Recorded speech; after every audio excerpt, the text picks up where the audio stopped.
বিদ্যা বনিতা সকল শ্রেণী পেশার মানুষ পছন্দের প্রার্থী তারা চায়। সেই কারণেই আমরা মনে করি যে আমাদের এই সদরের 15 ইউনিয়নের মানুষ আমাকে রাজনৈতিক কর্মী হিসাবে আজকে 34 বছর ধরে আমাদেরকে তারা চিনে।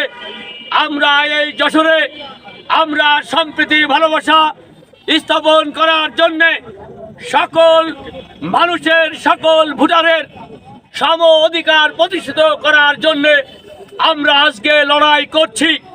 এই লড়াই শুধু